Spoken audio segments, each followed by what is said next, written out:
It's time for Pod of the Dead.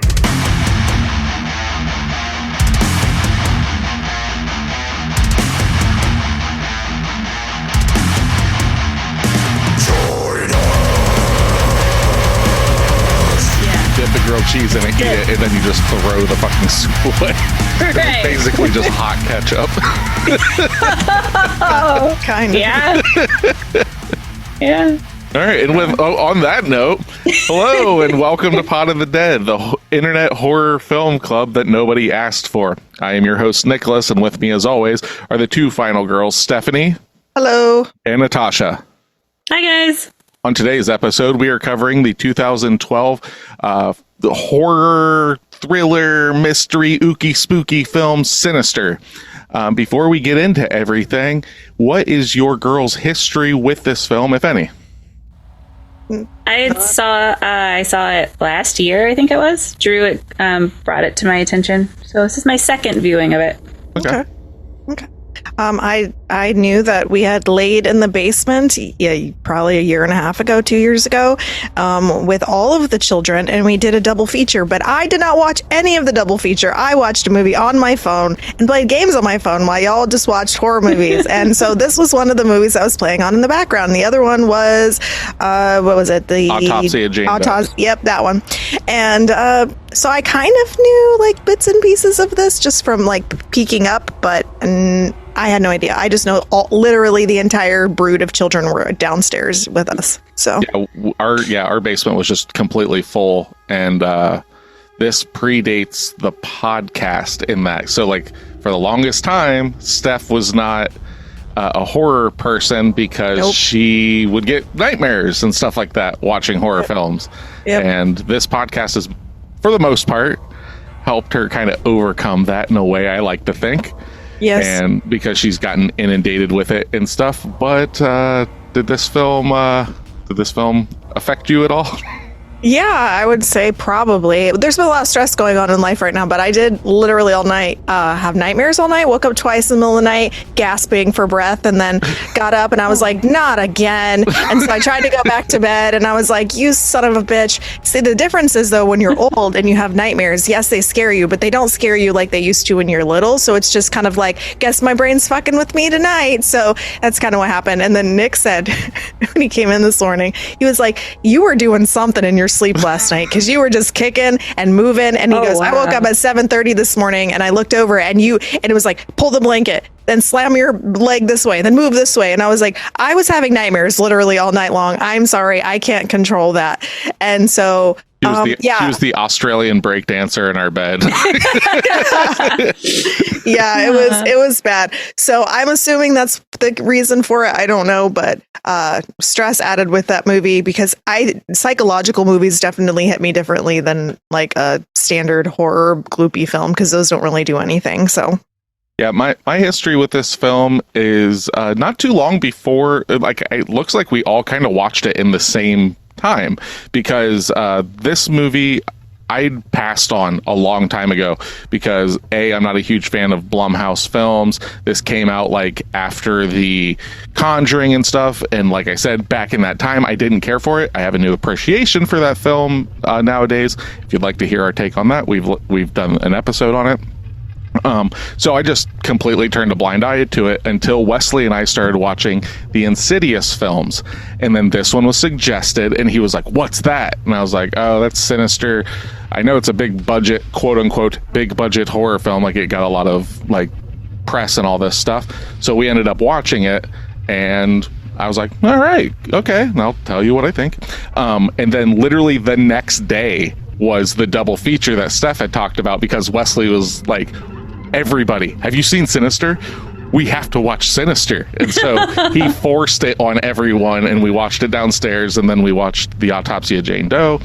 But this was my fourth viewing because I saw it 2 days in a row. And then sometime later on, like between then and now, I have seen it again. And then, so we watched it for this. This is definitely one of Wesley's favorite horror films. This is like, he was excited to watch it last night. So. Yeah, this and Insidious are like his two things. But so this film came out in 2012. Well, before we get into all of that, Tasha, would you like to tell us what the film is actually about? I would love to. I've been waiting to tell you. Sinister is a 2012 supernatural horror film directed by Scott Dickerson and written by Dickerson and C. Robert Cargill. It stars Ethan Hawke as a struggling true crime writer whose discovery of snuff films depicting gruesome murders and strange supernatural elements in his new house puts his family in danger. So, interesting thing. Scott Derrickson, is that how you pronounce his last name? How I did. Okay, cool. Scott Derrickson. This is what I was talking to you girls off screen or off mic about and stuff was I'd heard that name. So then going back through like what movies he had done and stuff, there's some interesting connections here. So the director of Sinister, the one film to give Stephanie nightmares in this podcast, is also responsible for her panic in earlier years, is the director of The Exorcism of Emily Rose. Oh, that makes sense. Okay. Also the director of the first Doctor Strange movie. Ah, okay. And The Black Phone. I haven't seen that. All right. And is also tagged to be the director of the upcoming Labyrinth movie, the sequel, prequel, remake of David Bowie's Labyrinth. Yeah, we'll see if that ever actually comes to fruition, but sure. Writer C. Robert Cargill also wrote The Black Phone, but he also wrote the script for Doctor Strange. First one? Yep, the first one. So these guys have worked together on multiple things: Doctor Strange, Sinister, The Black Phone. And Black Phone, again, has Ethan Hawke in it. Yeah. So, like, there's, like, this, like, neat little, like, enclave of stuff that they do together. So he's their Johnny Depp. Kind of, yeah. Okay. Interesting thing about Johnny Depp that we'll talk about in a second it's funny that you bring that up. I'll just talk about it now. What is it? Okay. So, Bagul, our creature, ghosty, whatever in this movie. This is giving away no spoilers and stuff. But when this movie was originally written, that character was initially made to look like Johnny Depp's Willy Wonka from Willy Wonka and the Chocolate Factory was like the idea originally. And then they were like, I don't know, because it's supposed to be tantalizing to children and all this stuff. Like that was the initial. Yeah. I like that. The initial idea. Too. So then like they were like, I don't know, it might be a little too silly and everything with like the tone that we're going for in this movie. And they later ended up like scouring the internet for like artists and stuff and like to get like a certain kind of image. And they came across one. It ended up paying the creator, like, I think it was like $500 for the rights to use the image and stuff. And that's what they created Bagul from, was this image that they ended up finding, and did the right thing, paid the person the cash and whatnot.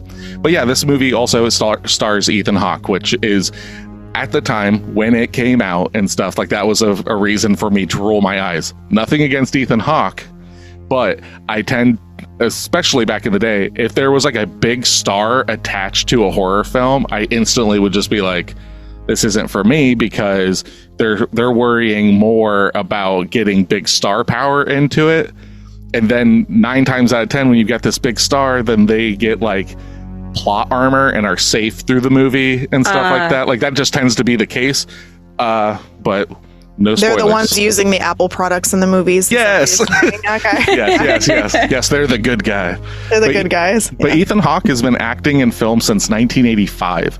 Wow. He has 96 acting credits to his names. Most notably, he was in Dead Poets Society in 1989, White Fang in 1991, Reality Bites in 94, Training Day in 2001. And then he's on a stretch of stuff that I really like. So he was in The Black Phone in 2021. Oh, sorry, skipped one. He was in The Purge in 2013. The Black Phone in 2021. The Northman in 2022. Yep. And then he played the big bad in Moon Knight in 2022. Yep. Yeah, he was good in that. I liked him in that. Yeah, like it's one of those things that like I don't have any problems with Ethan Hawke or anything like that. It was just like, it's no different than like, oh, we're making a mummy film. I'm like, okay. When starring Tom Cruise, I'm like, I have no interest in this. As much as I like the Mission Impossible films, you're making a horror film and you're putting a big actor in it. it's World War Z with Brad Pitt. I'm like, I'm good. Yeah. That's fair. Yeah, But- that's true. All that being said, 2012, what do you think its budget was? Oh, we suck Big. at this. Yeah, probably. Yeah. Let's say $11.5 million. I'm gonna go with 20. Okay. Well, I gave you girls a clue earlier on that if you would keep this in mind and stuff throughout all of our films, this is a Blumhouse production. Blumhouse is wildly known for giving small budgets a shot. This movie was made for $3 million. Oh wow. Cool. That's actually really well put together for $3 million. Exactly. Like, so on its basically meager $3 million budget, what do you think it brought in at the box office? 50. Crickets. 50? 72. This movie brought in $87.7 million. Wow. Domestically, it made 48 million of that, making it the 5th highest horror film of the year for 2012, just behind The Possession, The Devil Inside, Paranormal Activity 4, and The Woman in Black. 2000 So many ghosty movies that year. Very much so. Like, also though, notably, Cabin in the Woods came out in 2012, bringing in the 7th spot domestically, and Abraham Lincoln Vampire Hunter. I liked that movie. I need to rewatch that. Yeah. But to give you kind of an idea of what the box office was like in 2012, I don't remember us really covering this year much at all in horror films, checking this out. So the top 10 films for 2012 were Madagascar 3, Europe's Most Wanted, Ted, The Hobbit, An Unexpected Journey, Okay. Brave, The Amazing Spider-Man, The Twilight Saga Breaking Dawn Part 2, Yay! 007 Skyfall, The Hunger Games. So the first Hunger Games film came out this year. Now that was really good. This is a huge year. So that's number 3 is The Hunger Games. Number 2 is The Dark Knight Rises. Oh wow. And number 1 is The Avengers, the first Avengers film. Oh wow. Dang. So Yeah, that was this a is big year. 2012 is the year it's like Marvel is like, okay, we're just taking everything over. So from this point forward, from 2012 until about now, it's just going to be nothing but Disney films. Kind of, yeah, that's true. And it had Twilight. That's good. I love those movies, and I was just thinking I need to do a rewatch of them yesterday. So, So, if you haven't seen this film, right, I don't remember seeing trailers and stuff for it as much as I remember seeing the poster for it. That's the only thing I recognize. Yeah, it was very striking. The girl just kind of rubbing her hand across the wall, and there's like an ooky spooky image and just a sinister. And I was like, okay. So these are the reasons that like I just never really checked it out. It was a huge mistake on my part though, because like this film deals with like snuff films, as you had previously said and stuff. And that is a huge a trope in horror films and stuff that I really like, is like the idea of the haunted film, or this is something you're not supposed to see, like that kind of shit.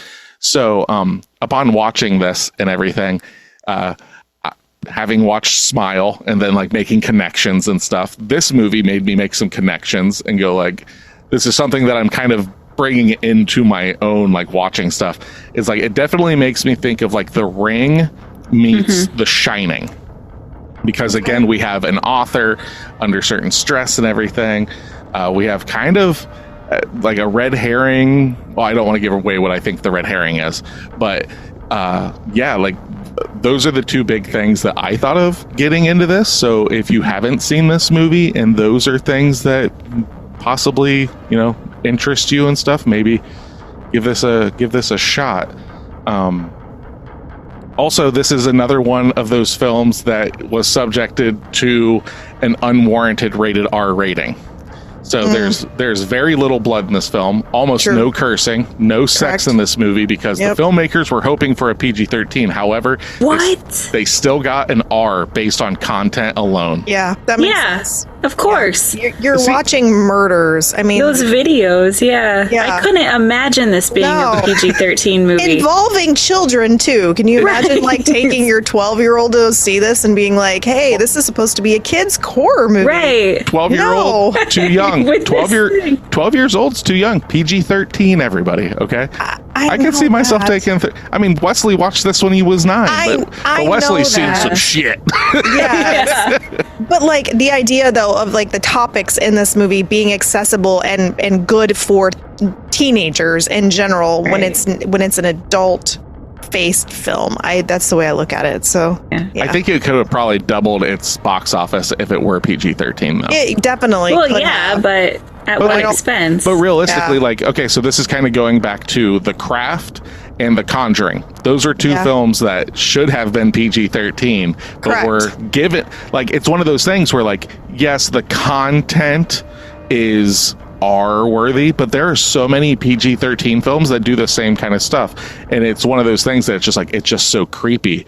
So much so that in 2020, this movie was put into like this big thing where they just checked a lot of people's heart rates watching a lot of different films. And scientifically, this is considered the scariest film ever made because of the resting heart rate of people and its spikes.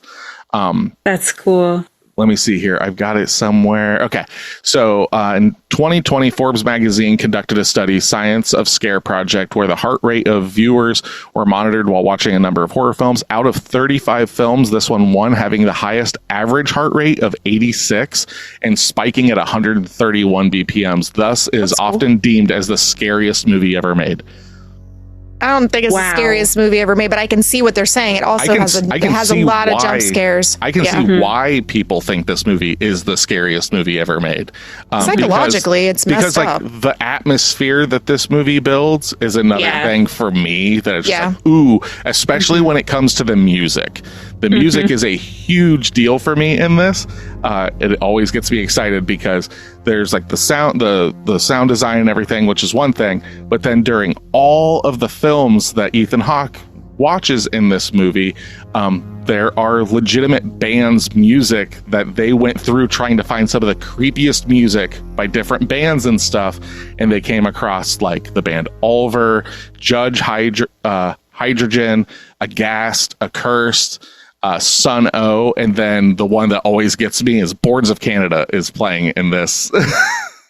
Okay, there's a song that sounded really, really, really familiar, and I was going to ask you if the you one knew with like the dragging drum beat and like the muffled voices. That's Boards of Canada. Love that song. It comes off their album Gyroscope, and yeah, it's such a fucking banger that like every time it plays, I'm just like, yes, this is so good. Yeah, he was doing that last night when we were watching the movie. So. That's great. Yeah.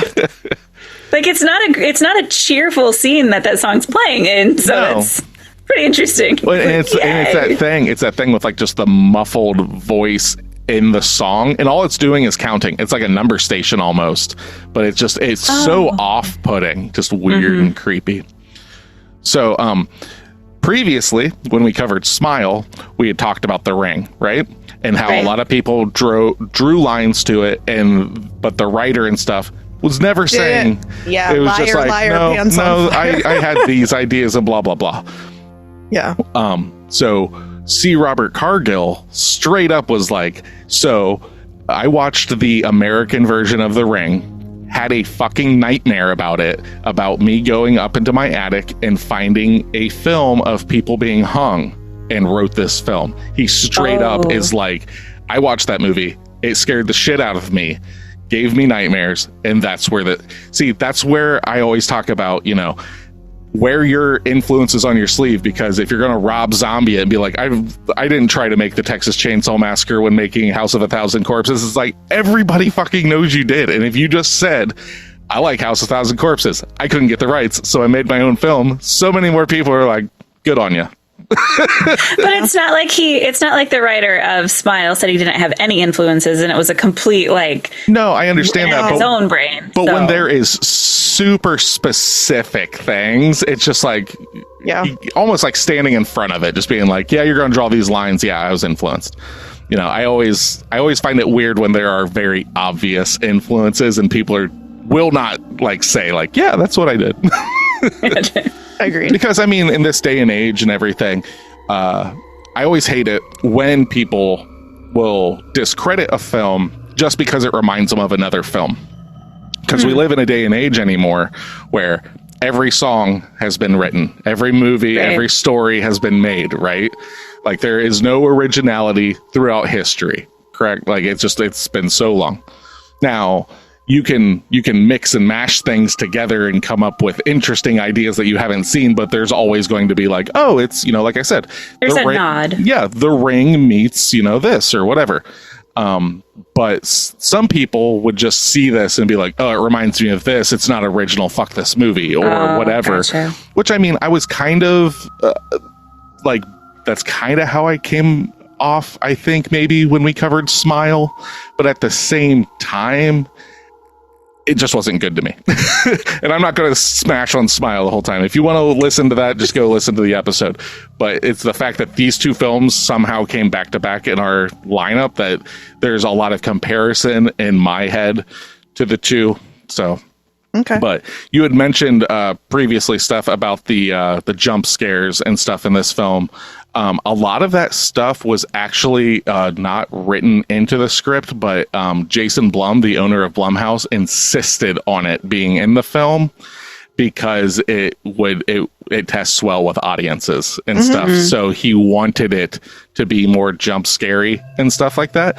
All that being said, aside from one jump scare in this film, which we'll talk about after spoiler territory, I think that they're like well placed. I don't think they're not effective to me because those don't really work so often with me, but they make sense in the story why it's happening. I agree. And they weren't like out there in your face like, haha, we're pausing for 30 seconds or making it go quiet so then we can do this to you. It literally flows very well with the storyline. Tasha's like giving a face. What's up? Well, where you're talking about they're not in your face. Like I had a problem with some of the jump scares in this, which as the one that really enjoys jump scares, it was interesting to me. It caught me, especially towards the end. There were some where it seemed very like 13 Ghosts kind of imagery jump scare. At the beginning, though, there was one towards the beginning of the movie that I thought of both of you, and I said out loud, Nick and Steph be damned. I love these. So it's cool that you guys were a little bit more appreciative of these jump scares than the others. Yeah. Like this is because this is what I think of. Like this is like the kind of bar that I hold jump scares to. Is the best way for me to describe it. It's like this and Scream and stuff like that. These are effective ways to do them. Even in The Conjuring, effective ways to do these. So anytime I can like basically see behind the curtain where it's like these people are trying to do this and it misses so hard, I'm really hard on it because like I said, it's like you're leaning on this trick that's not working. So if it doesn't work for me, it just doesn't work for me. Yeah. They did that a lot in The Strangers too, where it was kind of like in Smile and some of the other ones where it was like you're just waiting for them to do the jump scare because you know that they're just kind of ramping up for that. I'm trying to love this jump scares in Strangers. I knew you did. I don't know, and I don't want to give anything away about this episode yet until we get after spoiler territory, which we're almost there. But I don't know what I would say is my favorite film that it would be a legitimate jump scare movie. Like that's what you think of. So maybe we'll figure it out. Anyway, so real quick before we get into spoiler territory, something I found to be very interesting is for much of this film, Ellis, how do you say his name? It looks like it says Elias, but it's always like Ellison. I think it's how you pronounce it. Ellison. That's how. Is wearing a Bennington College sweatshirt. So you can always see that. One of the faculty members of the Vermont-based college was Stanley Hyman, whose wife, Shirley Jackson, was known for her horror stories, such as The Lottery, and she is the author of The Haunting of Hill House. Oh, nice. I really like The Lottery. I read that short story in college and I can still remember it. It's stuck with me. Yeah. And I really like The Haunting of the House. Yeah. Nice. So that's like I love those kind of nods. Like it's in like Haunting a Hill House, in Oculus, and this like there's so like very some. Yeah. This is Tasha Yes. Yeah. It is. Yeah. So, without any further ado, we're going to get ourselves into spoiler territory because I got a lot of stuff here, but I don't want to fucking ruin anything. So this movie's just been out and about forever, you know, like 2012. So this movie's been out for 12 years. You can find it on like Max. I think that's where we watched it. And it's a quick watch, realistically, in my book. So if you're looking for something ooky spooky, you know, we're getting ready to get into fall and everything. So, we're going to get into Sinister. Yeah. But before we get into Sinister, make sure to come back at the end of the episode if you have not watched Sinister and listen for homework for the following week. Next week's episode is going to be an interesting one. And I don't know what it is. it's on my phone. I don't know what it is. It's gonna be an interesting one. Who fucking knows? It's even gonna be a shock to me when I look it up. I think I know it. I don't fucking know. Anyway, without any further ado, all right. Yeah. So, Internet Horror Film Club. Check out homework. We're getting into Sinister. Spoiler warning. Spoiler warning. Spoiler warning. And go. If you'd like to be part of our horror film club, make sure to follow us at Instagram, Threads, and Facebook at Pod of the Dead. All of our episodes can be found at podofthedeadorelse.com or wherever you stream music and podcasts. If you have movie recommendations or questions for us, email us at podofthedead666@gmail.com. Don't forget to leave us a 5-star review. Or else. All right. Spoiler, you've been warned. Give me that 10 out of 10 review on Sinister. Yes, sir. This is the scariest film I have ever seen and I've seen a lot of them. Made me jump about 20 to 30 times. That's a bit much. They should make more films like this. Don't let any kids watch this. Why? I said it. I'm sure they'll tell me more. It would fuck them up for life. That's why. I don't know about that. This was the first film that made me jump when the credits were showing. Great storyline, too. Enough to keep you thinking and to get your mind really involved. And then bang! Another jump. Nice. Not bloody, but quite sick. I agree with that. But all for a good purpose. None of it is real anyhow, so I'm aware. Okay, great. Thanks for that. Movie would have been so much better if the snuff films are real. Right. I had my son watch it with me and his friends. Hold up. They all don't no, let not kids me. Don't let kids watch it. I watched it with my son. I'm assuming her son's grown. Yeah, her son's grown. I had my son watch it with me and his friends, and they all thought that this was the scariest as well. I'm sorry, the writing on this is hard to read. Sometimes I felt like kicking the ass of the filmmakers as it was so friggin' scary. I had trouble sleeping that night. Damn you guys to hell. Noise. Okay. All right, so let's hear that heresy of the 1 out of 10. Yeah, it's short, so it's okay. 1 out of 10. The cell phone flashlight is a main character in this movie. Oh, it's kind of true, though. That is true. The lighting is so bad in this movie that you literally cannot see what is going on most of the time. Maybe there is some scenes.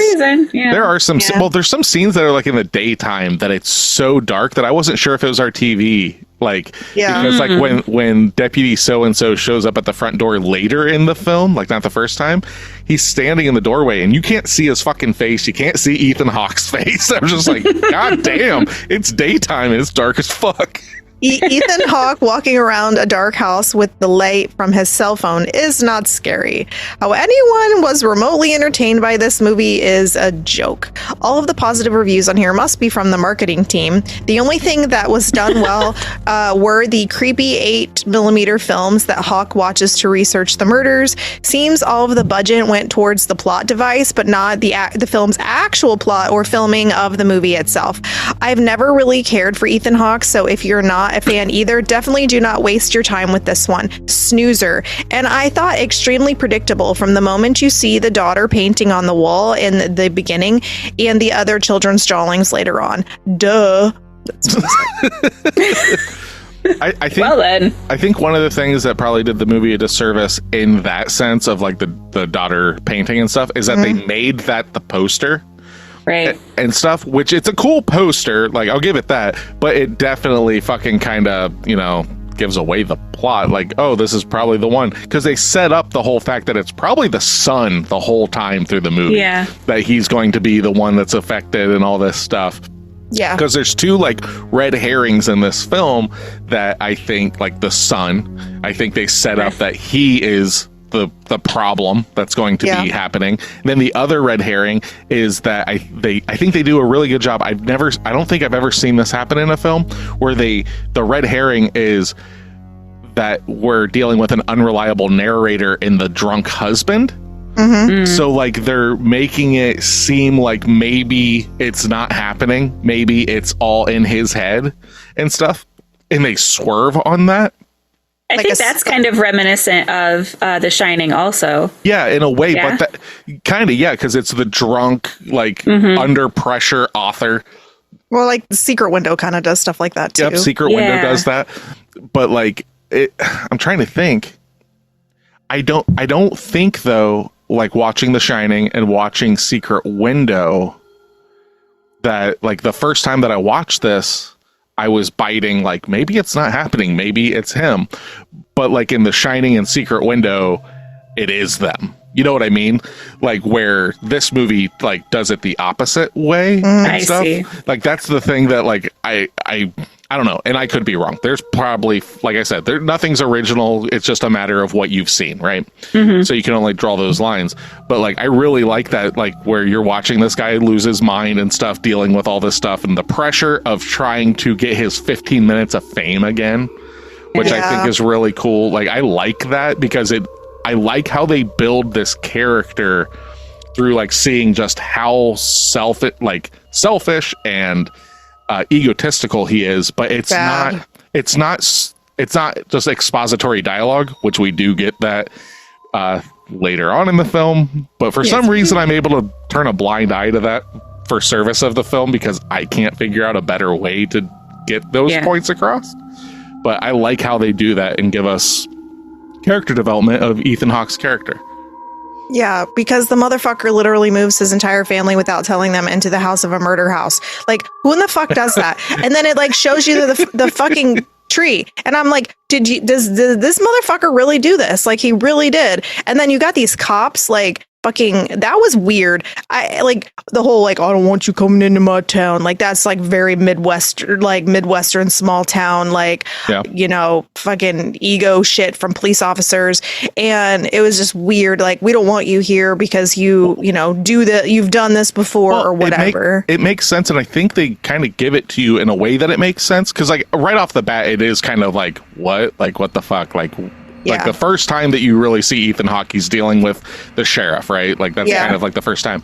But it's like he's buying the house that these people were killed in. So of course the cops are going to be like, oh, who's buying this house? And then they're going to research it and they're going to be like, who's this guy? And then they're going to see, oh, it's the Kentucky Blood guy. And it's like, oh, this motherfucker. They're instantly going to have, and like the sheriff does give like, you fucked these other things up and all this stuff. Yeah. I don't want you to make our town look bad, all this stuff. So to me, it makes sense as the first time though that you see it, like when they meet the first time, you're like, this is fucking weird, but it does they make it make sense. That's the thing that I think this movie does really well, as like outlandish as it could have been made and stuff. I think they ground it really well in reality. Yeah, for the most part, I would say. I think that the thing that I like about this compared to a lot of the movies we've been watching recently is it actually makes fucking sense. Yeah. And that it actually has a really good, well-written plot. And as I was watching this, I was like, this is definitely a Tasha film. I was like, it's got all these jump scares that are done pretty well. It has no fucking gore. And it has a pretty good, like, storyline. And so all the dogs survive. Yeah. The 2 dogs survive. Yeah. So I thought that was interesting, like in itself, because I was like, I didn't know what to expect because, like I said, I'd seen bits and pieces of it in the basement, but I never actually paid attention to it. But I thought it was really, really well written. And like even the parts where they're showing us the films where the people die, it is uncomfortable, but not in a way that it's like gratuitous. It's like just showing you what you would expect something like that to happen. Like it feels more realistic, and it's very well puzzled, put together. And what I really respected about this film is that we are finding out the shit that he finds out when he finds it out. So we are literally in line with our main narrator, I guess it is, and he's like running us through the film. We're learning what he's learning as we go along versus us already having figured everything out, which I already knew everything pretty much because I put all the pieces together early on, but it still wasn't like that all it was handed to you early. So there was a time, I can't remember where in the film, but there was a time that I audibly heard you go like, oh, like something got pieced together that you thought was going a different way, and they pieced it together, and you're like, oh, okay. I can't remember what it was, but I remembered hearing you do that across the room, and I was like, oh, okay, cool. Like there was like still like a surprise in the mystery to you. Yeah. I really liked when he watched the first video, and then he's almost as if like the writer knows the people are going to try to pick it apart, where he writes down who's recording this. Yeah. I thought that was done really well, instead of people like just always having that in their thought until we figured it out, that it was just like, we're going to get this out of the way. Ethan Hawke doesn't know the answer to this either. Yep. Well, and what's really interesting is two things about the films. So the first time that Ethan Hawke saw these 8mm films are the shots of him watching those 8mm films. He has no idea what's actually happening in them until he views them. So his actual reactions to these, he must have had to put himself in that position of like, this is real. What I'm seeing is going to be real. Don't think of it as fake. He's actually watching those, and his reactions are like, oh my God, you know, the people being pulled into the pool and the lawnmower scene and all this stuff. Is his general reaction to like getting himself in that state of like, I am watching a real snuff film and reacting accordingly. And they just had a few cameras set up on him for reactions. And that's where we got like his turnaways. Those weren't scripted. Those were him in character reacting to that, which is very real. That's how you get like certain shots that like, as funny as it may seem, there's like a scene like, you know, he's drinking his whiskey all the time and stuff. There's a part where he grabs his glass, takes a drink, and it's empty, and it's just the ice hitting his face. That's a real thing, you know, like that's something that like you would do, because in a movie, in a normal movie, if it's all set up and scripted, the only reason that he's actually going to pick up this glass is to take a drink. But the actual reaction of being like, fuck, I just need, oh fuck, like that kind of like panic of trying to remove yourself from what you are witnessing is real. And I think it's really well done in that. But also on that, all of the 8mm, the Super 8 films that we see, they actually set up a Super 8 camera. That's not like digitally done and everything. That's actual Super 8 film that they use to shoot this. So a couple things about that is like the Pool Party 66 snuff film was extremely difficult to film. According to C. Robert Cargill, the actresses who played the doomed family were actually all tied down to lawn chairs and pulled underneath the water in reality. And the filmmakers had to be extremely careful that nobody was harmed while filming this scene. Further complications occurred while filming The Killer Underwater.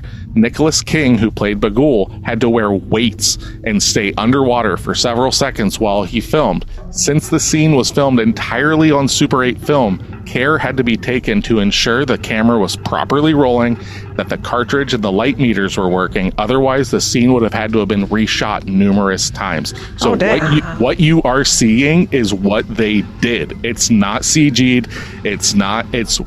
They're actually doing that. Wow. That makes it even scarier. Yeah, like knowing that those are actual people. Because there's one of them. So like the first few get pulled in. Like, the other one, there's like one that like comes in crooked and like hits another person. It's like those are real people. Because I remember watching it and I was like, that's really impressive. I wonder if those are like animatronics or whatever. You're seeing the feet twitch. It's like, no, those are fucking real people. It's like, that's crazy. Can you imagine being the person that it's like, hey, we need extras for this film. Do you want to come in and we're going to tie you to a thing and then we're going to put duct tape on you and you're going to drown? And then Nope. They were all stunt. No amount of money. No amount of money. No. So we get that one right. They are all stunt people. All the people in these things are stunt Obviously, people, yeah. right? But Obviously. so that's impressive, right? The family that was hanged on a tree while being played by all stuntman. Let me re-say that. The family that was hanged on a tree were all played by stuntman. However, when the scene was first done, the stunt coordinator botched the preparations for the scene, resulting in the actors being legitimately hanged and choked. Fortunately, they survived, and the coordinator was fired soon after. So, like, there's no fucking way. Why does that need to be real? well, it wasn't meant to be real, but like it's one of those things that like the nooses were probably around their neck and there's probably harnesses, but then something in that got fucked up and like they're literally getting hung. And it's like, that's insane. Like, oh my God. Wow. Okay. Yeah, that's lovely. Yeah, there's no way. Like some of them like wouldn't be scary because like the car one, they would just take the bodies out and then correct, just yeah, the car on fire. And like the cutting one, like that's all like fake, whatever. But yeah, the drowning one would be the hardest one to do, I would think, just because you're literally being submerged in water, taped up. That's just those there's are the no way. Yeah. There's no fucking way. Yeah, the pool scene is by far the like for me, it's like the swan song of this film. It is. Yeah. Like, I've seen a lot of horrible stuff and a lot of horrible films, and some of them were not fake. But, like, it plays right through the graininess and everything. And then when they're like, no, they actually shot this as you see it, I was like, no wonder it's so fucking unsettling because it feels so fucking real.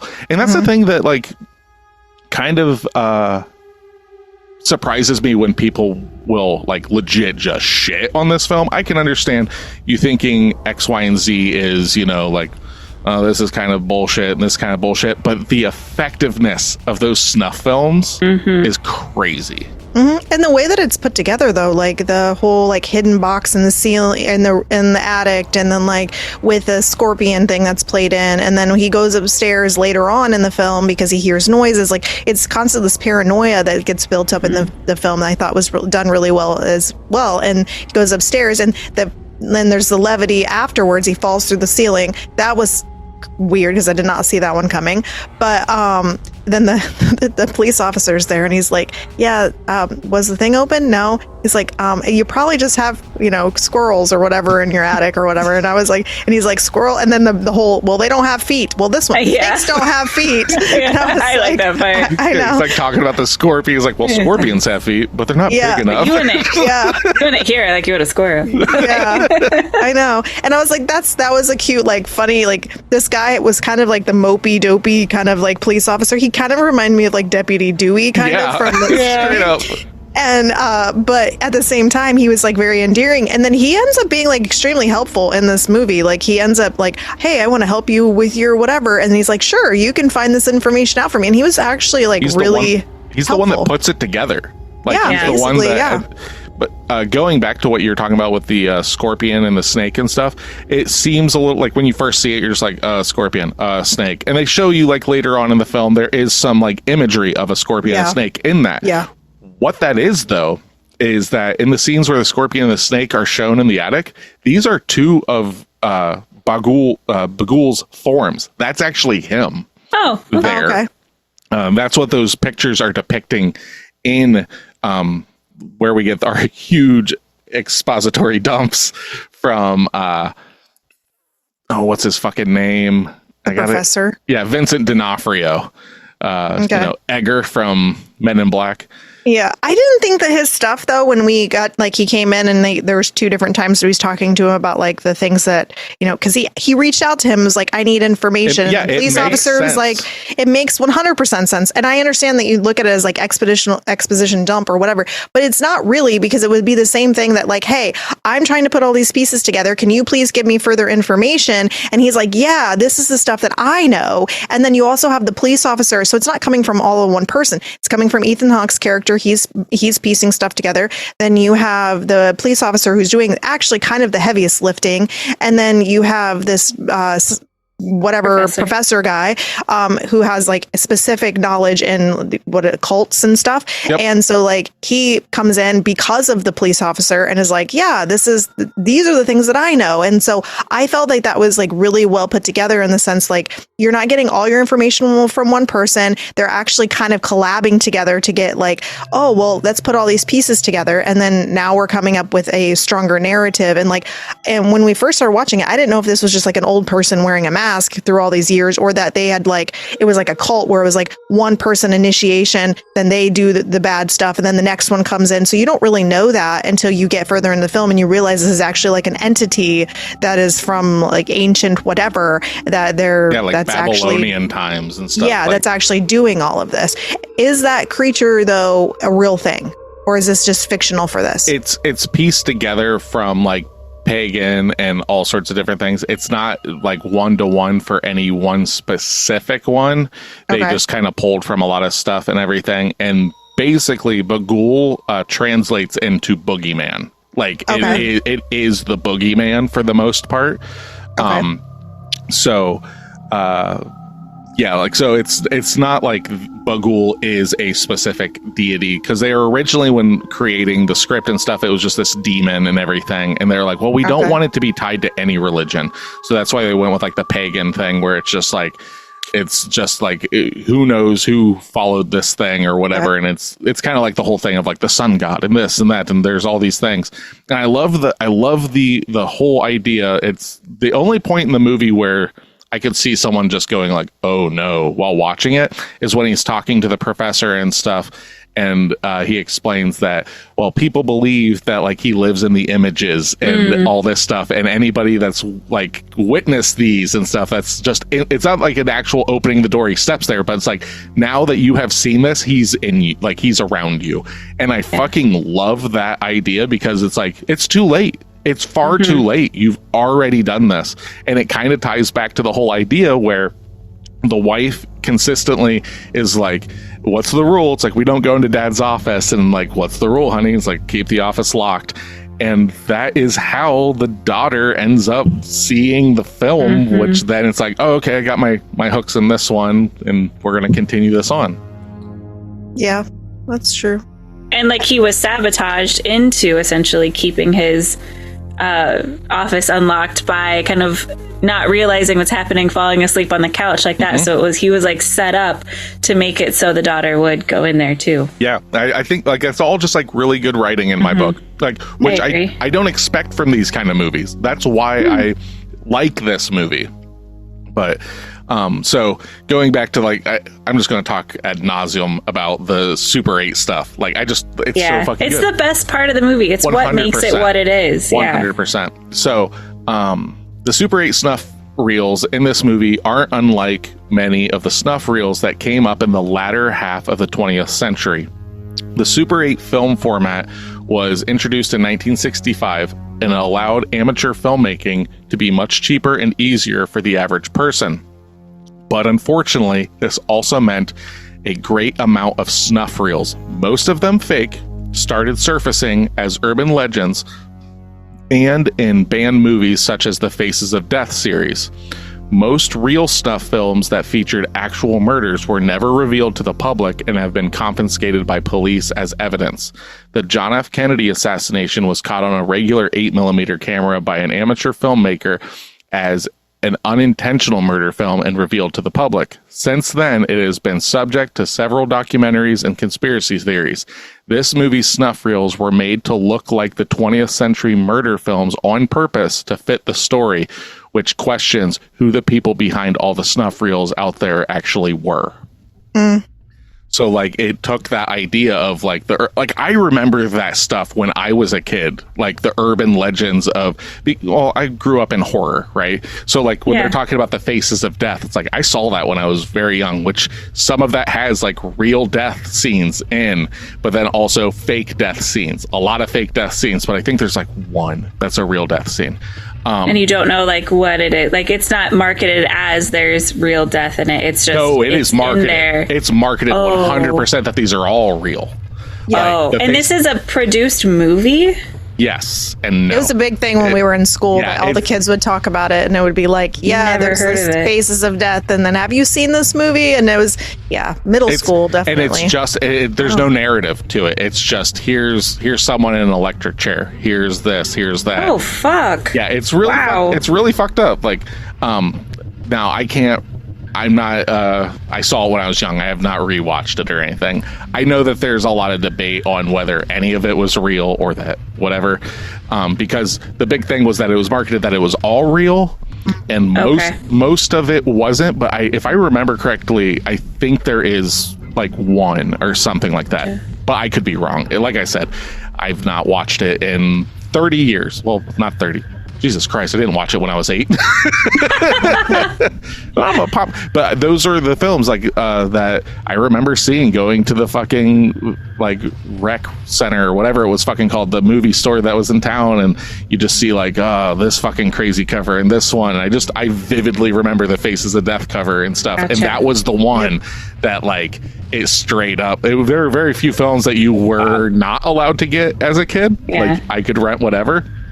But that one legitimately said like on it that you could not get it from there unless you were 18 or older. So, gotcha. But yeah. Okay. So what was our favorite part of this movie? Pool scene, 100%. Okay. That's all I got. I really like the snap scene of where Ethan Hawke, towards the end of the movie, where Ethan Hawke's like checking on his daughter, and it looks like his daughter's asleep with her back to him, and then it pans to her face, giant eyes, and then she sees the girl across from her. I really liked how that was done. Yeah, with the paintings on the walls. Yeah. A lot of certain parts of this, especially like with the girl that pops up beside the head and all that, reminds me of The Conjuring. So like the whole, it's dark, and then now we have this little girl's face beside us, and then like the little girl on the ground talking to her, and then the painting on the, like a lot of that just reminds me of like very reminiscent of The Conjuring. And I liked that scene too. I thought it was interesting because they slowly but surely kind of build you into bringing the children aspect into the movie, and I liked that. So it wasn't like from the beginning, it was like slowly. And then I do wonder how well the movie would have been received if they did do more of a character that looked like Willy Wonka, that was more enticing to children instead of scaring of children, like where they're like holding hands and it's like, let me lure you into my, white panel van, that kind of concept. But I liked that. And my favorite part of this whole movie was the ending. Okay. Yeah. If we're gonna go all the way there, I really like how it ended. I love how it ended. Like it was the idea, other than the fact of like the kid part, like them standing there in the hallway. Like I was like, I could do without that. But the whole like the dad's drinking his coffee and you see the little note, and I was like, I wonder what that means. And then he's talking to the professor, and then like he gets up, and then there's like this note, and then he like passes out, and then you see like I'm the person that wishes that was more gory in this scene just because I like that kind of stuff. But, the dad's laying on the floor and the mom's laying on the floor on plastic. And then, the blocking of that is super cool. It's so cool. And then she's got her axe and like this little girl with her axe. And I was like, this is fucking amazing. I love that. I hate that the fact that it's like, these kids are murdering their families. But I always wondered throughout the whole movie, like, how are we accomplishing this? And it finally kind of gives you all the little bits and pieces when you get to watch like the Super 8, the extended, that he has to piece together. And I was like, that's really smart, and a lot of it. And then my favorite was he moves to this new house again, and then they're in the fucking attic. And so like they're back, they're following him. And I was like, that is creepy. So I think the ending for me was the most successful, and that usually isn't the case. And I was like, please don't tell me that this is like a clean ending like The Conjuring is, or whatever. Yeah, it fakes you out with that when they're like leaving, right? Yeah. Like the fake out ending. It's like, oh, it's all happily ever after. And then, nope. Yep. And then the deputy's calling him to warn him. And I thought that was really cool. And he just kept like, getting rid of his calls, and then finally talks to him. And then that's when everything kind of comes together. And I thought like the lighting of that was done really well. And like the placement, and then her kind of like drawing on the walls, with blood and all of that was really smart. So I liked that a lot. I think that was the best part of the movie. And I liked that we originally think that, at least least for me, that they just got decapitated, and then you see her drawing, and it's they got like chopped up. It takes it like another gruesome element, but you don't see it, and you don't need to see it because a child drawing that scene is terrifying in and of itself. That's true. And like the only thing.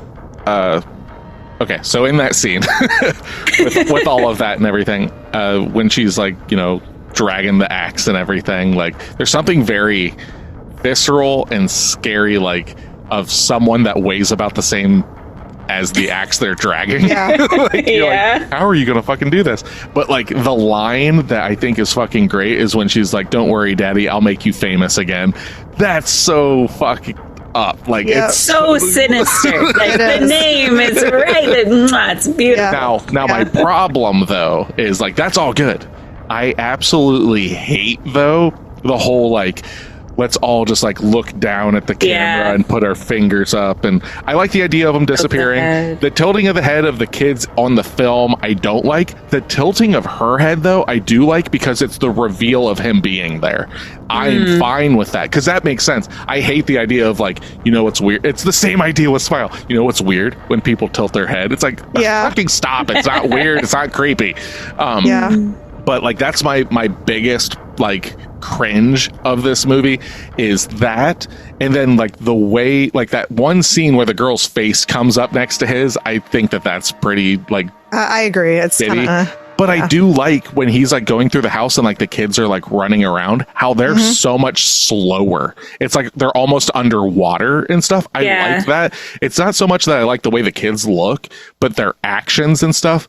Especially like when he goes up into the attic and they're sitting around watching the film. I think that is such a cool scene. And it makes sense when they look at him and they're telling him to be quiet. Like I like that kind of stuff, but it's that final film of them tilting their heads and like the extended cuts of showing the kids and they're doing like that. I think is fucking cringy.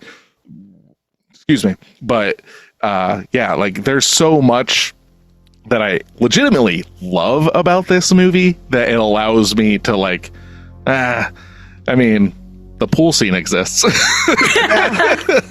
And in that frame of scenes, that's the part where I don't really like a lot of those jump scares where the kids are popping up, especially the little girl. I think she's in like a yellow jacket where it pops up and it kind of flashes. In that one, I thought right back to 13 Ghosts. Yeah. I really like where the older boy is in the back behind Ethan Hawke and he's kind of like leaning over ready to run after him. Yeah. I liked how that was done. And I like throughout the whole movie how a lot of the things that jump scare me aren't necessarily like loud noise, face, or like the like Bagul like coming into scene. Yeah, not that, but like that right there is the worst. Like at the very end, and I'll explain that in a bit. But go ahead. Okay, but I like when like I get so excited when like you see the frame and then you notice him off in the distance. Yes, those are the ones that I love, and it's that oh my god, there it is, that kind of scene, and that's kind of reminiscent of a lot of what I like about Strangers, where the person you're focusing on. Right. The person you're focusing on doesn't notice it, and then you just see it, and you kind of have a slight panic off in the distance. Those are all done very, very well. Scene, the one scene in The Strangers that works for me is when Liv Tyler is in the kitchen and he walks in and then walks back out, but it's like so tucked back. That is an effective scene. It's fucking perfect. Like the movie I don't necessarily care for, but that scene, if you make a movie of that scene, right here, baby, put it in my veins.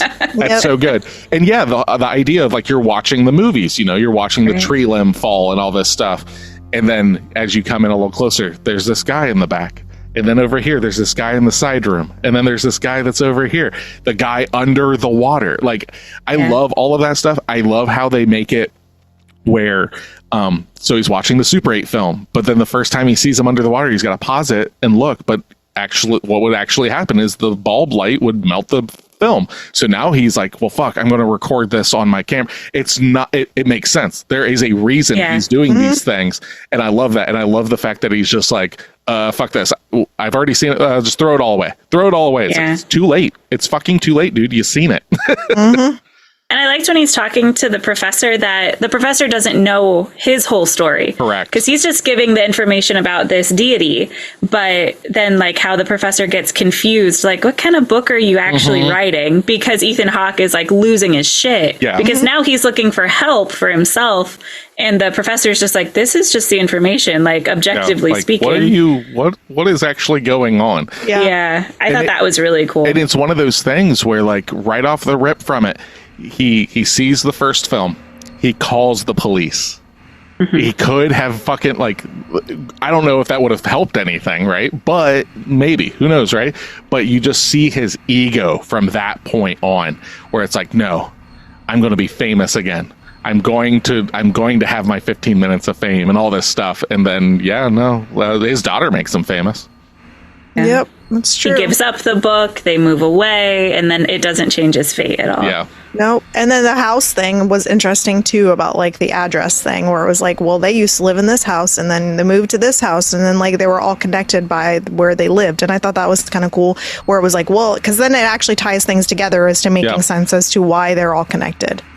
Yeah, like, because he's just like, you either just put yourself in his line, because, like, the cop doesn't even know that it's something supernatural. He thinks it's a serial killer. Yeah. It's like, you either just sped up that, or he put his sights on you now. And it's like, and it's literally like, within the next 5 minutes, Ethan Hawke's dead. So. Yep. But yeah. I gotta say, though, I don't like Bagul. I don't like the imagery of him. Really? No. Okay, why is that? I'm not a huge... I don't, because he's too anthropomorphized. I don't like that he looks like a man. Okay. He looks like a man in face paint. To me, he looks just like... I feel like it would have been more effective if he was like a shadowy figure, or like didn't have a face, or, you know, like something looks less like face paint and like shaggy hair. Okay. That took it away from me. And it was very specific, like, they did that on purpose, because, like, so, like I said, like, they were originally going with the Willy Wonka thing. They ended up finding this photo. It was simply just titled Natalie. They bought it, and Derrickson explained that the image appealed to him because it reminded him of the makeup and costumes worn by performers in black metal, while remaining unique enough so as not to be directly linked to the genre. Derrickson had previously researched black metal while looking for inspirations for Bagul's symbol, which is ritualistically painted in the scenes of each of the film's murder sequences. Some of the background music for these murder sequences were actually from ambient tracks by bands associated with the Norwegian black metal scene, including Ulver and Aghast. So, like, all that stuff, like, I can understand why you're like, I wish it was something more. Yeah, and he looks like a black metal bandmate, and I don't like that. I agree. What would you like to, like, would have the creepy Willy Wonka been a better thing for you personally? Like, that's always something that I'm interested in, like, your girls' takes and even my take of, like, what would you do if you got to be like the producer on this film? What would you say? Like, no, let's do this. I think this is going to work more for me, because Jason Blum is basically going like, no, that end scene where Bagul jumps out, that is Jason Blum saying, no, we got to send him home with one more jump scare. Yeah. Like that, it was literally like Derrickson pushed back on that, and Blum was like, no, this is happening. Like there's, it's so stupid. It's so cheesy. But like in the sense of Bagul, what would be a creepy thing for you that would have worked better? I like the Willy Wonka aspect of it, but along with that, I still don't like that you see Bagul in the real world. And if he was in the real world, then there was still some like distortion to it, making it seem just like a human form.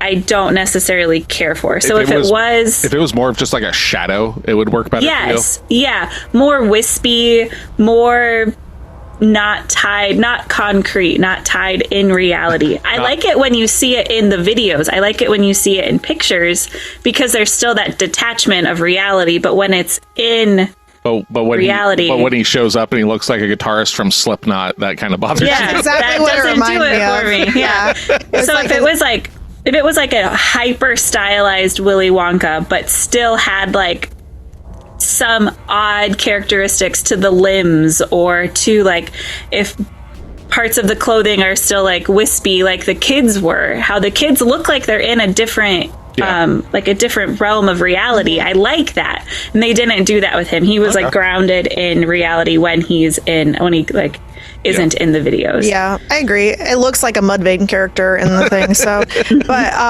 I think that I agree with Tasha with that. I mean, I don't hate the character. I wouldn't prefer it. I actually think it would have been better if it was like maybe everything but the face. Like you could just like the face is obscure and you can't tell what it is, and maybe it's wispy or it's like black or whatever it is, and then maybe there's the body, and the body is like I still like the idea of it being like the Willy Wonka thing, only because it's supposed to be for fucking kids, and so the idea of just like bringing them into the sense of security, but not because it's a bad guy, instead of just being the bad guy, because it's just too like generic.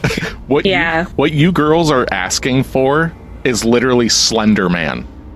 Okay. Essentially, Slender Man is terrifying. Which is kind of like, it's not. This came out around the same time that the Slender Man stuff started getting groundswell on the internet and stuff. Okay. Now, I didn't see anything of him saying that he took influence from it or not. I feel that it was just kind of like in the oeuvre of everything at the time and stuff. But like when you're talking about like a faceless entity, and that's actually how the Slender Man started, was just this faceless entity tucked back in photos that were around children. And that's what this film is. And like, so that's kind of like, you wish that they would have just been like, that the Slender Man stuff would have just make Sinister Slender Man. Yeah. Okay. I feel like that would have been more effective if Slender Man wasn't Slender Man, but that same, like that same concept. Anytime that I can see the face of a monster, it takes me out of it. Yeah. You like it having that just ambiguous, like, it's so undescribable, like almost the Lovecraftian aspect of it, where you're just like, what the fuck? It is clearly not human. But for you, it breaks that line because it's like, this is clearly a guy in a rubber mask. Right. That ruins it for me. It doesn't, unless it's a monster. But yeah, it doesn't really. I can 100% see your point of view on that. For me, it's effective in the sense of how striking it is for like the painting stuff, like the eyes, how the eyes work, and because it is just black on white, right? And you see him so very little. So it would be different if you saw him a lot. Then it would come off no different than like Michael Myers, like a guy in a rubber mask, right? But like you see him so little. I do agree, like it would be cool. I agree with like the wispiness. I think that would be cool. But like just making him Slender Man, I don't know. I'd be interested to see like someone just do a super cut of just like they just take a Photoshop eraser on his face. It's like, there he is. There you go. Yeah. Or even like if Bagul had like that Super 8 graininess to him whenever you saw, or something like that. Have him jumping frame wise and stuff. Yeah. Like, you want there to be a visual representation of him being otherworldly. Yes. Instead, okay. Yeah. I don't want it in reality. I gotcha. Yeah, that would have been cool. Like, I like that. The frame jumpiness, the wispiness. That's all cool. Yeah. Could it also coming out of the Super 8? Yeah, couldn't it also have been a woman? Like, that would have been even creepier in the sense of like, oh shit, because like you just expect them all to be men, and like if you brought this in and you made it. There's nothing about this that's gendered other than it's big. I mean, it seems masculine though. I mean, I'm talking about like. Are you telling me that women can't be masculine? That's not what I'm saying. It could have been Ronda Rousey in a mask. Oh my god, that's not what I'm saying. But I do think that if it came across that, it would be even creepier because it's like I just think that would have been an interesting like twist that I wouldn't have expected. I guess you're drawing a line to it, like more of like a siren kind of thing. No, because then you're putting a name to it. I'm just saying like the idea of like a siren, like it's usually the female kind of thing beckoning people. Like that's all I'm saying. It's like when you mention like a woman, I'm picturing like a 1950s like really demure like lady trying to lure in kids. That would be cool. That would be very terrifying. I would hate that if it's like a Victorian woman like, yes, come play. No, not Victorian. No, I'm just saying like I like the fact that it's just like this shadowy person and there is a form to the face and that's it. Like I agree with the wispiness and stuff. Obviously the only reason that like there is the male gender to it is because it is but like there's nothing. It's the boogeyman, like is essentially what it is. So yeah. I don't know if I would want it to be a fucking like gothed out Willy Wonka. But if the I don't boogeyman know. could take on different forms based on who he's trying to summon. Well, and he does That's the true. snake, the cool, too. dog, because the dog's him too. Oh, I forgot about the dog. The Yeah. snake, the dog, and the scorpion. And I wonder, like, I didn't see anything in my research, but why those three things specifically? I would be very interested to see, like, what he thought, like, other than it just being like, oh, wouldn't that be creepy? Like, I mean, the snake makes sense in the sense if you look at like Christianity and like Lucifer and all that stuff. Yeah. But like you said, like he wanted it to be specifically not religious. He wanted it to be its own thing. I wonder if it has anything to do, this just dawned on me, to do with the people that he's taking, because you see in her paintings at the end, I think we see a scorpion, we see a dog, we also see a unicorn that she's been painting. In the blood? In the blood, yeah. Oh. Yeah. There are horses. Oh my god. I know there's a sequel to this and I haven't watched it. Does he show up as a unicorn? Maybe. But I wonder if that imagery has something to do with it, because they like really pan in on all of her pictures, and her pictures match what we saw previously, aside from, I believe, the horses and the unicorn, which is like hers. There are also things, though, that people tend to have a phobia of, like Rottweilers specifically, like a big dog, snakes, scorpions. Like, I'm wondering how much that has to do with and it. then there was like a smashed bug underneath it originally, which I thought was interesting. If you watch when he originally at the very beginning picks up that the films, there's like underneath it, or maybe when he dropped it, I can't remember what it was, but it wasn't the scorpion. It was like some yellow something underneath it that was like smashed in. And I was like, what the fuck is that? It looked like a spider or something. So I have no idea. Very strange. Yeah, but I love this movie. Like, for what it is, I love this movie. Like, this is one of those movies that it's not what I would consider like this might be the perfect gateway horror film in my book. Like, in the sense of, like, if I had to do like what are 5 films that I would suggest to not an adult, not necessarily someone that's been like into horror, right? But like, you need to watch Scream, you need, all these things. And it's like, in that era of films, if I'm wanting to hit the 2010s and stuff like that, what's one of the movies that I would suggest? And it's like, Sinister is definitely like one of, like, I would suggest this over The Conjuring and stuff like that. There's just something about this for me, because like I said, the whole film thing, Sinister, 8mm. I fucking love 8mm with Nicolas Cage, which is about like the snuff film. That is such a draw for me, because it's so rooted in this urban legend / reality that exists, but I grew up with, that is creepy, intrinsically creepy.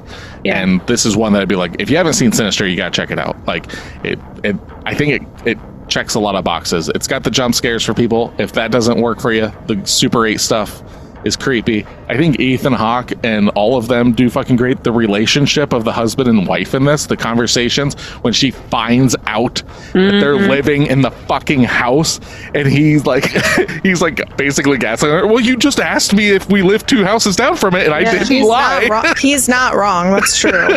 But at the same time, if a lie by omission is still a lie. If I were to pull that shit, you wouldn't let it slide. No, but she kept going. She didn't want to know. She kept saying that. So it was like you blatantly said you didn't want to know, and then he's trying to protect them, but at the same time, like, why would you do that to begin with? Like, that's just dumb. Like, it came on the market. It was super cheap. They were super poor. Yeah. And he needs that fame. Yep. Yeah. So he'll get it from being in that house.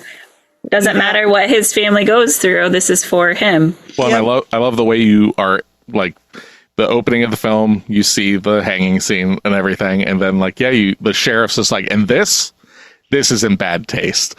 And you're like, oh shit. And then you see the tree in the backyard. You're already set up like, are you fucking serious? Yeah.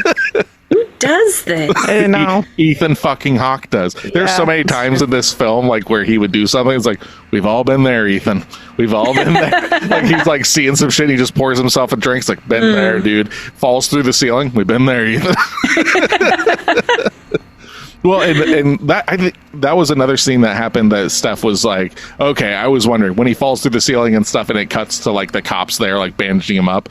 She's like, oh, thank God that like the wife didn't hear this. Like, obviously she would, right? And they just like, you're like, yep, the cops are here. Like, yeah, because it was weird. It was like she didn't come out, and he was like laying there, and I was like, and then it just cuts to people being there. So I was like, I guess she heard it or whatever, but we didn't get to see her reaction, which is kind of like, I felt like that was missing something, because I wanted, like, you only get to see her reactions about specific things. Like, it's not through the things you would expect it to be. Like, I don't know. I feel like they just cut out a lot of those relationships because they were just focusing basically on the plot line instead of like the background children and the wife. Like, they were all secondary in general.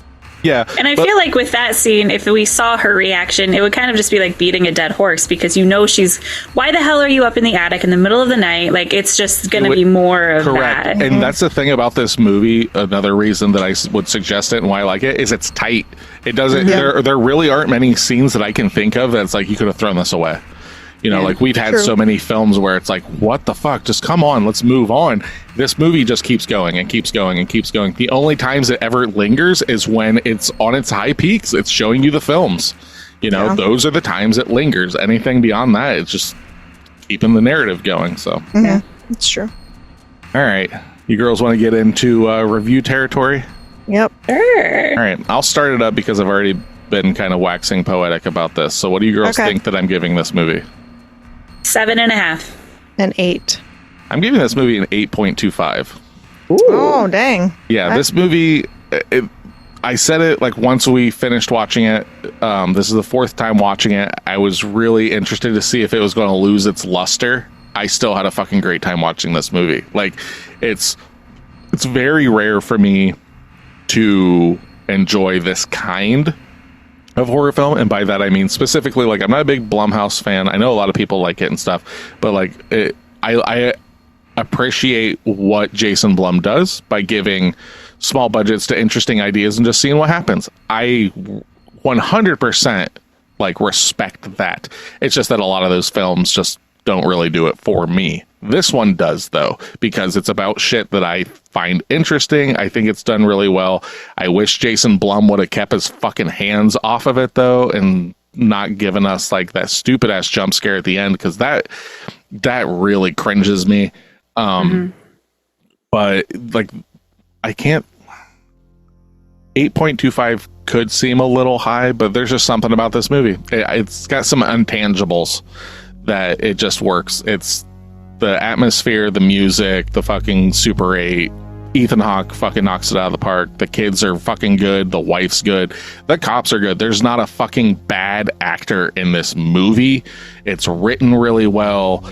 I wish it could be a little brighter at times, but like I said, I'm able to turn a blind eye to so many of the things that normally I would give shit to, because the peaks in this film bring those valleys up so much.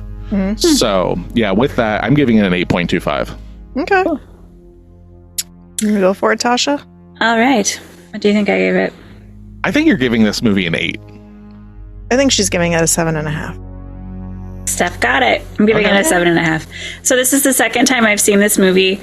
It didn't hit as hard, which, I mean, no movie does. But this is definitely one I'll still watch again. I really like Ethan Hawke in it. I mean, a lot of the things Nick said. I like the sound. I really like the sound design in it. I didn't notice the darkness so much. I think just because, like, that's kind of the vibe the movie gives. It felt like it was really intentional. Everything's kind of in that, like, even when they are doing outside stuff, it kind of fits with the Super 8 of the tree outside. Everything's kind of in that twilight or like dawn time that I liked. Everything's a little washed. But yeah, I didn't care for the bad guy, and I didn't care for the bad guy the first time I watched it either. I like the idea of it. It could have been done differently. The jump scares were good overall. They still got me the second time around. I did do a slight disservice because I had to finish it up. I had to rewatch a little bit of it this morning. So of course those jump scares don't get you in the daylight, but overall 7.5. Okay, that's good. All right, what do you guys think? I think Steph is going to give this movie. I think you're going to give it an 8.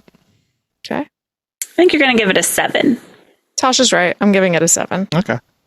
So I'm just going to say yes. I liked the movie. It was really well written. I have to give praise to movies a lot when they actually make sense. And they're, even if I don't necessarily agree with the way the bad guy looks or whatever, I appreciate when it's a sound film and the writing isn't sloppy and it actually has a narrative and the acting is done well. And yes, there are some dark scenes, but that didn't really bother me. And the jump scares didn't get me. But I can see that they would be successful a lot in this movie for people who like that stuff. And most of them, I would say, other than like the little girl beside the head and a few other ones, they were really tastefully done. So I liked it. I thought it was good. I would suggest it to people. And yeah, so 7 is pretty on par for me. So. Oh, I think we've got ourselves a Hall of Famer here. It's sounding like, guys. What's that give us? Definitely your top contender. That gives Sinister a 78. Yep, good. Hall of Famer. You are. I think that you are going to like this film. You are going to like this film. I don't want to hang out with the person that's going to shit on this movie. I can understand like some people having some hangups. I've got hangups for it, right? But like, there's just, like I said, the atmosphere and stuff like that. It just it really does it for me. You mentioned it being a like gateway horror movie. I personally think it's a little too dark to give to somebody as their first movie. Well, that's just me. Like I'm going to give you dark films. Like this is what I'm like. Oh, you haven't really gotten like you've seen Nightmare on Elm Street and stuff like that. Like you've seen those, like the obvious ones. If you've seen those, the ones that you've seen the T-shirts of, right? Like you're familiar with horror, right?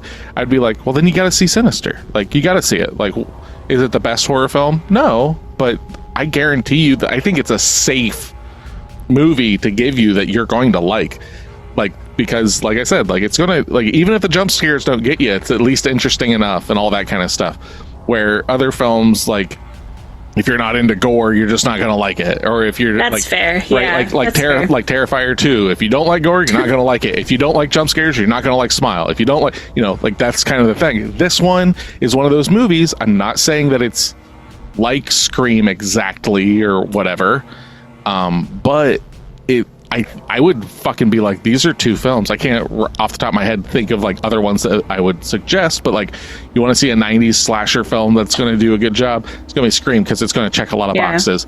Sinister is going to do the same thing. Trick or Treat's going to do the same thing because it does it for everything.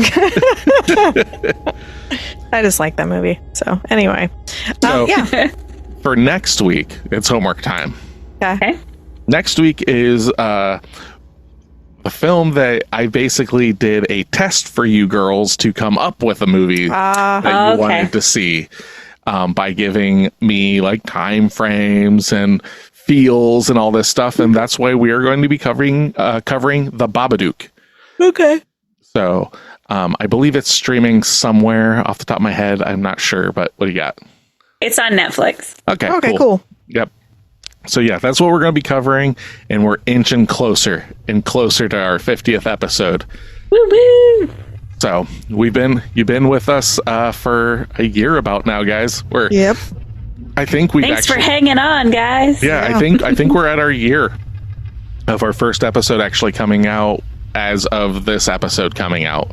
So I guess this would be like our 1 year anniversary. Woo! Happy anniversary, guys! We did it. We made it a year. AKA, awesome. This podcast is over. Done. I always remember it's like I knew it started around fall because one of my questions to you is what happens if the Ravens are playing?